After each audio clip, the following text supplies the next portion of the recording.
and everybody, of course, recognized Semyon Ludwigovich Frank, a great Russian philosopher, whom Zienkovsky, in his history of the history of Russian philosophy, he called him the greatest Russian philosopher after Solovyov. But Solovyov died in 1910, and the terrible 20th century, he did not see it. But Frank saw it.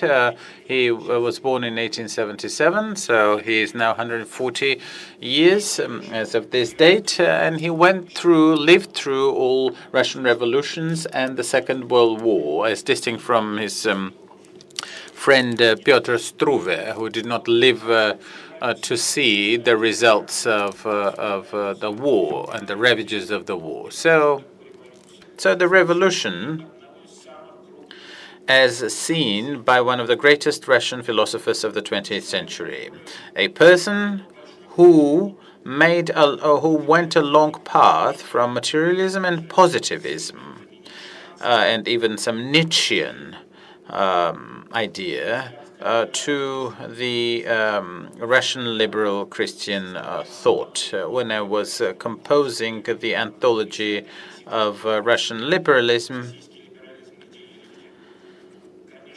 of course, there were Struve and Frank are the names which are widely covered there. These are people who went a long path. And of course, Struve was one of the founders of RSDRP, the Russian Socialist Party, and he was even at some point in communication with Lenin. And these were really people of different psychological disposition, for sure, among other things. And as we analyze what happened to us, it is interesting to analyze these people, the reds and the whites. So we're not just some for bourgeois and the other for the proletariat. No. Both parties had different psychic types, I may say. And the fact that the red type made indeed the great advance, and in a way the reds were the heirs to the Black Hundreds, and the whites, not just the whites, the conglomerate which went to the emigration. There were different people there, but the liberals, according to Frank, this type was hardly ever present. Why the whites can never succeed is one of the topics in Semyon Frank's works. Let me just say that he was an active Marxist, but then he started to pass on to liberal traditions, and he was even an important member of the Schaffhausen Union in Switzerland. I was there at the border between Switzerland and Germany. And there were some important characters of the Russian thought, including Struve and Berdyaev, Bulgakov, Novgorodtsev, and those who later became the celebrated members of the Constitutional Democratic Party in the first Russian Duma, including Aniensky and many others who Kuskova and Prokopovich, and about 40 of them, and this was in 1903, when these dates should always be kept in mind, because these are the dates of our biography, of our genealogy. And indeed, Russia is a country which does not wish to take in people without the genealogy. We, as Russians, have a long Russian history. When I say it, I mean the German Struve and the Jew Frank, who, by the way, only in 1912 was baptized into the Russian Orthodoxy. So this big complex, the flying banners of Russia represent our pride. And sometimes, however, to listen to each other, we have to go either to Belgrade, where we went to the Russian graves. Chairman of the last Duma, Mr. Rodyanka, and General Alexeyev.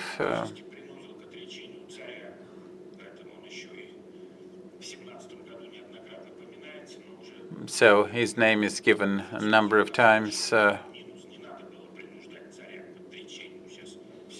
Everybody says that he should have never driven the Tsar to abdication. But of course, the main hero today is Grigory Rasputin, who, as they say, that liberals should not be allowed to government. And he was killed by the, as they say, some say today, he was killed by the agent or the spy of the British General Staff. But let us go back to Semyon Frank. For you to understand the evolution of this man, then you have to talk about 1905 and 1907, when he was still a person of leftist views. And later he, by the way, reviewed the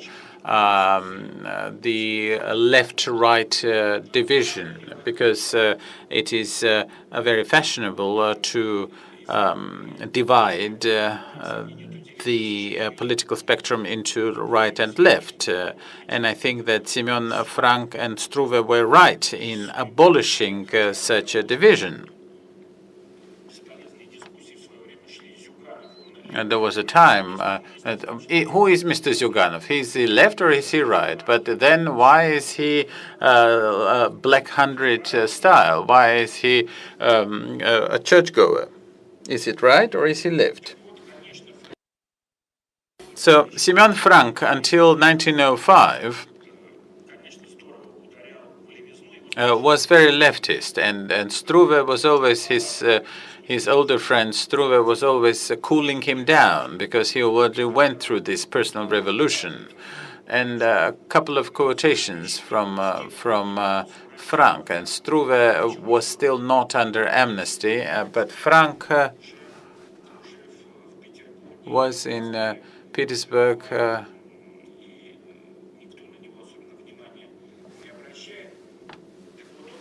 So he writes to Paris when they were editing a liberation newspaper with Pyotr Struve.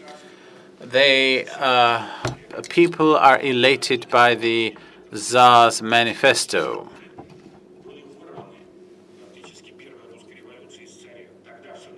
Everything started then.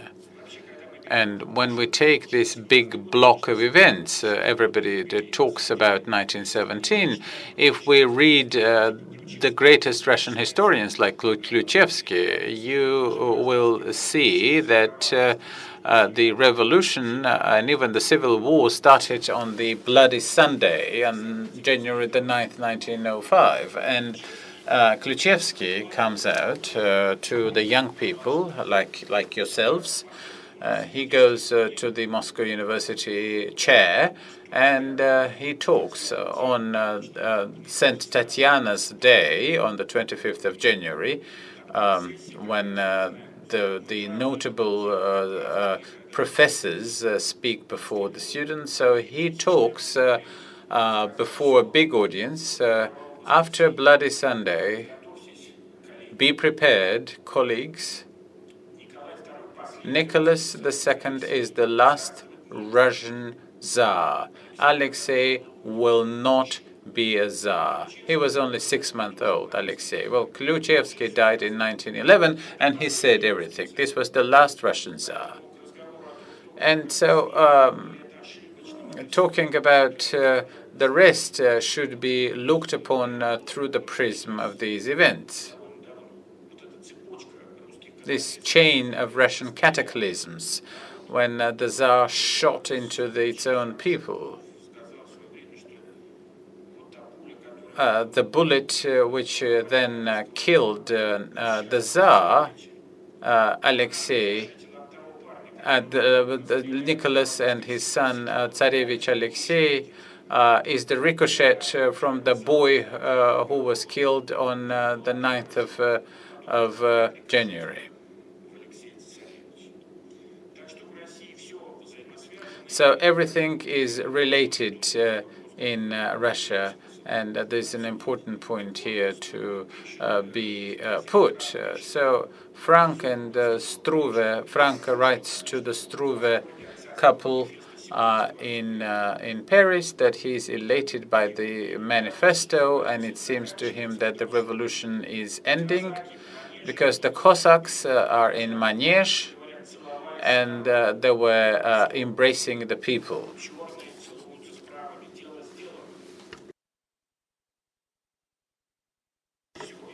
And there is not much need for the liberals, the October events of 1905.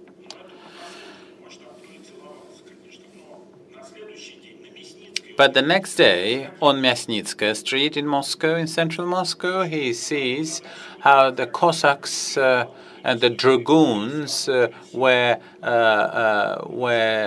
hitting the crowd.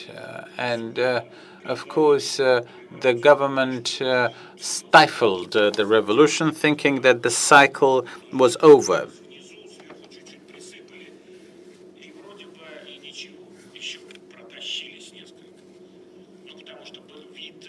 There was, of course, Count Witte, who was thinking about some constitutional measures. There was Stolypin, although he hardly had anything to do with liberalism, but he could make some deals with liberals, it's true. But we know, of course, that the blacks and the reds killed him together, and it's difficult to say who was leading Bagrov's hand. But the fact that the police let Bagrov to go into the theater and indeed kill Stolypin in the presence of the Tsar is a separate story. So Frank, during the Russian Revolution, had an illusion, the first Russian Revolution, had an illusion that it is possible to solve everything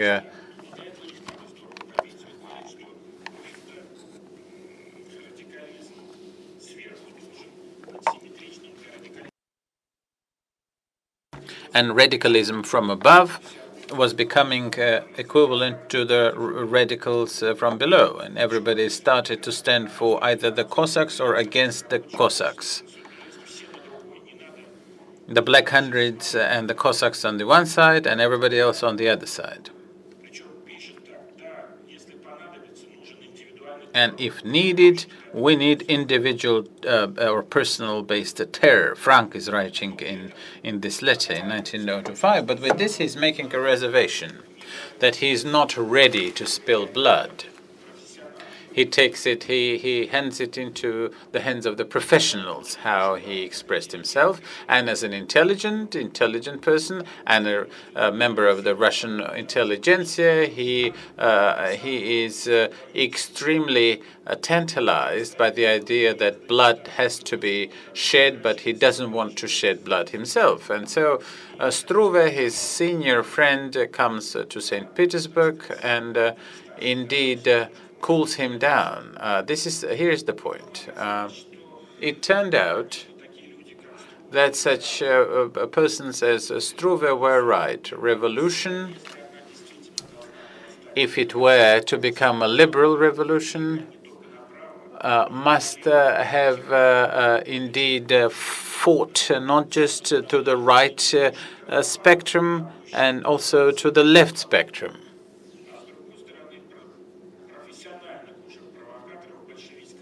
Of the professional provocateur of the Bolshevik type, together with the Black Hundreds. To think that this camp and of the Bolsheviks who were never interested in any constitution or even semblance of the constitution. This was the thing that the Russian liberals must have done. But this was, of course, an illusion which unfortunately led to the demise of many liberals. And this is, I think, one of the explanations of the most recent events. Anti-communist revolution was in 1991 taken for a liberal revolution, but it's not the same thing. So, Milyukov, for instance, who is often criticized, the head of the Cadet Party, Constitutional Democratic Party, and the Minister of Foreign Affairs of the Provisional Government, at the time when the manifesto was published, he was at the Cadets Club in Moscow, at the literary club in Moscow, and Milyukov, having had 2 glasses of champagne, and after the manifesto, stood to the table and said, "Nothing changed, revolution goes on." Struve had a different formulation, in the same way as Frank. Either they had to follow together with the bombers and the Bolsheviks, or else they have to start siding with the reformers in the government, including Count Witte. And this was the problem. I can't tell you what solution must have been taken. I'm just trying to explain what were the moods of the people in the Liberal Party. And in the same way, there are the radical liberals today who say that you can never block with anybody in the government and talk about these economic bloc of Mr. Putin's government, regard themselves as collabos. So who is right? I have read some names today, and some people have written whom do they work with, and I can see there are people from different political directions, and I can't tell you what is the right way to act. And Milyukov said that you have to indeed press the government away from life. And Struve said that you have to work together, and we have to move away from the left and not allow the Bolsheviks to arrive. Well, Struve was apparently right in that cycle, and Milyukov was wrong. They, as they say, allowed the Bolsheviks to follow the hidden path, while the Bolsheviks came who killed out everybody else, and they finished everybody in emigration in the best case. Struve in Paris and Frank in London, whereas Milyukov's idea was that we are artists, we are actors, we're at stage, and the background noise is produced by others. So the revolutionary tactics with the revolutionary threat. We're compromising, we're trading, and there's a man standing with an axe in the hallway, but the man in the axe coming from the hallway pretty much axed down everybody in the room.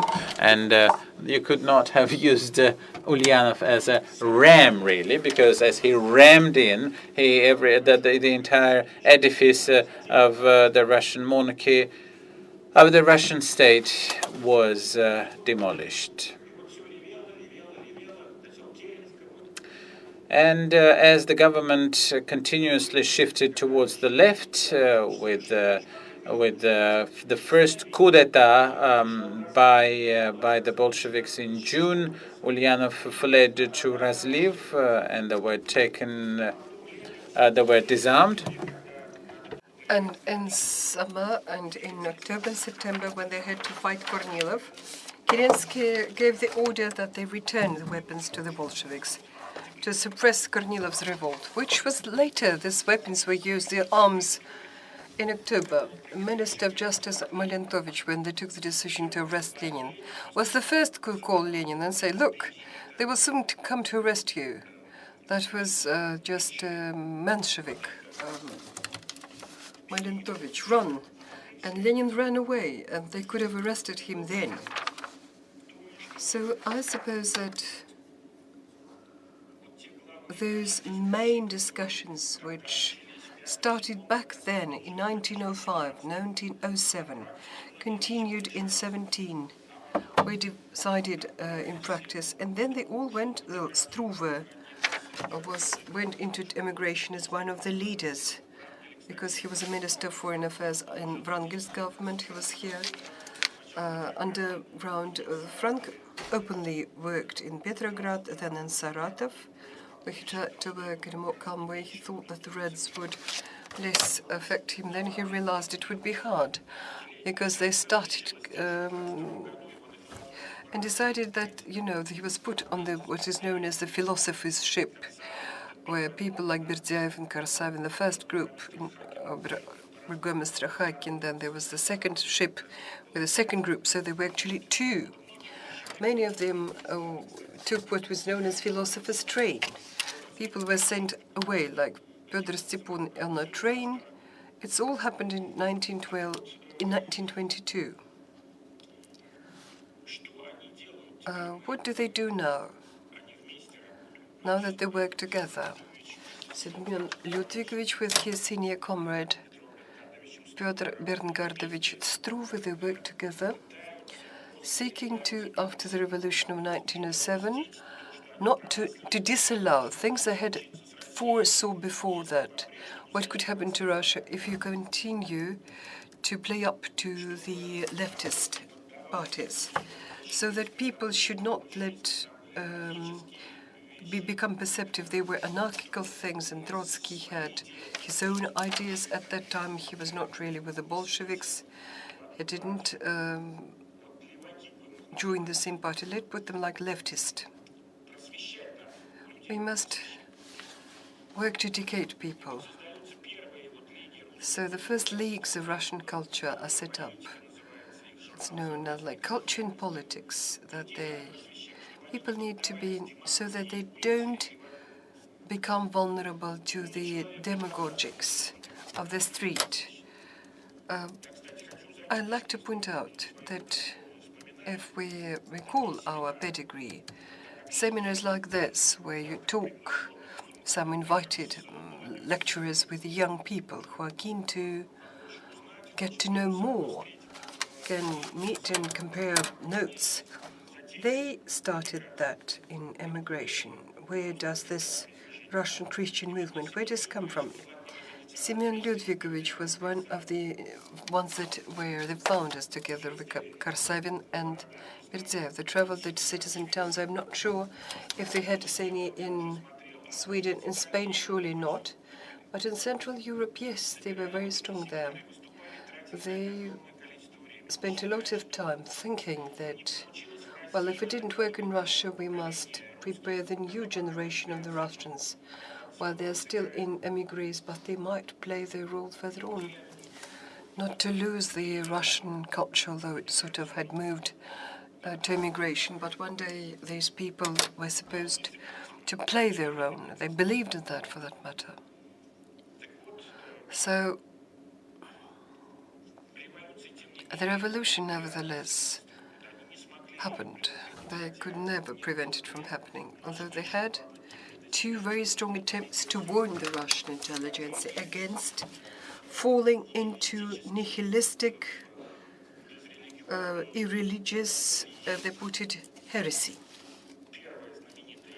The first common cause, like they know of, 1909, known as viechi, that is landmarks. Well, many people worked with them there. For that matter, Pavel Ivanovich Novgorodtsev was involved there, and Novgorodtsev was a favorite teacher of Frank in the university. I suppose Yuri Petrovich, I didn't tell that to him, but the thing is that my own grandfather studied together with Frank at university, but somewhat later probably. I'm not trying to find that out. And they both, favorite teacher was Novgorodtsev. The very fact that they met, I'm not sure, because I know pictures where they're portrayed together. But before that, like 1 year difference, for some 6 years they studied in Lazarev Institute of Oriental Languages. Only that my grandfather belonged more to Armenian and Tartar group, which was dominant because Lazarevsky was an Armenian school. But there was a big quota for Jews there. In Moscow University, it was very hard for a Jew who professed with this sort of background, because Frank was one of his maternal grandfather was one of the largest activists of the Jewish Rossiyansky Jewish movement, one of the founders of Moscow Synagogue. I don't suppose they would barely touch, they belong to different cultures, to put it mildly. But then they go together to Moscow University, and they're both the students of Novgorodtsev. My grandfather stayed in Moscow and in Russia, and Frank was exiled from Russia. I'm trying to find it, look it up in archives, so I have my own, family business. I want to clarify about Frank. And the second collection of 1918, the one they both took part in, is known De Profundis, from the depth. As far as I understand, what brings us together, again, I may repeat, I may be mistaken here, but it seems to me that all of us present here are pre-selected. Whatever we do, our political interests are obvious. We want to give it a try, and we want to understand. Like political experts, everybody speaks there, be they media teachers, be they activists from non-for-profits. Still, politics is what brings us together, in the broad sense of the word. So, De Profundis, of course, that is in 1918, just freshly after taken from the article by Frank, De Profundis. Yes, that was the right translation. Yes, De Profundis. So 1918 we find ourselves now in. What is the gist, the point of the coup d'etat of 1917? What happened? Why did the whites lose? He shows a paradox that he came up at. Few people paid attention to that, and he had to press this thought home. Paradoxical that the Bolsheviks, beginning with Bolshevik Revolution in a strange way, started in many ways reproduce the logic of Russian Black Hundreds. Everybody thinks that the Black Hundreds as monarchists went away with the whites. No. Frank shows that the example of people close to him. The Bolsheviks, a huge number of people inscribed themselves as Bolsheviks, like people from the gendarmerie. A certain category of people went there, not those who were exiled and did hard labor. Many just volunteered from punitive organs of Black Hundred Russia, but in their think it was very much the same. He says, I've got one guy who lived in my yard, and he took part in, he realizes what he speaks of. I remember, he took part in 1904, 1905 with Jewish pogroms. He says, save Russia from Jews. Then I noticed him in 1914, when they started to do pogroms against Germans. He was one in the front row, because they were anti-German pogroms. And then I see he's a Red Commissar now. Also, standing up, now he has a Browning. He cries, beat the bourgeoisie. And it's the same thing, he just worries in beating people. They're very much the same people, but just aggressive towards everyone. And then he realized what is known in science as isomorph conditions. They're just very much the same. They take different shapes. This is something we have to fight. Not individual with the blacks, with the reds, with the browns, you name it. That's what he says. The Nazis were brown. Mussolini, fascists were black. Or they even dressed themselves. Ours were black hundreds. And the Red Commissary. He says it's the same thing. They've got a good correspondence between Frank and Struve. Questions of Philosophy published that quite a while ago. Kolarov, I suppose, did that. They correspond in 1923 in Emigration. And Frank writes to his friend Struve, probably there is some organic Russian dirty acts. He uses a very pejorative word, piggishness. But it doesn't matter what color he wears. But that was a heresy that would call us as white, because they're wearing like white clothes, who fight against those who fight against those who usurp the government. But look at others. Do they think it's something else when they shout, "We'll flood Russia in blood"? But Lenin and Stalin have to be kicked out of the Kremlin. Let millions of people spill their blood, but we will put an end to these Reds. What was it? It's not about Russian swinishness, but who struggles? It's the people. Well, this is the time where he writes, we less than a year ago, I don't know which of the audience present here, I cannot see familiar faces here. Yes, have you got somebody who traveled to Belgrade? Oh, it's a different group, I see. The same story. At that time I spoke about Struve, when we went to Belgrade with a school, about the Russian liberal immigration in Belgrade, because Struve taught there. At that time I forgot. Somehow I forgot about this, because Belgrade was visited by Frank too, because their life was very poor. And when Struve got at least some post, nominal, like the Dean of Philosophy, or School of Philosophy, in the Russian Research Institute, paid by the money of the king of Croats, Serbs, and Slovenians, he started to pull his friends, just little money, but he said, please deliver a couple of lectures.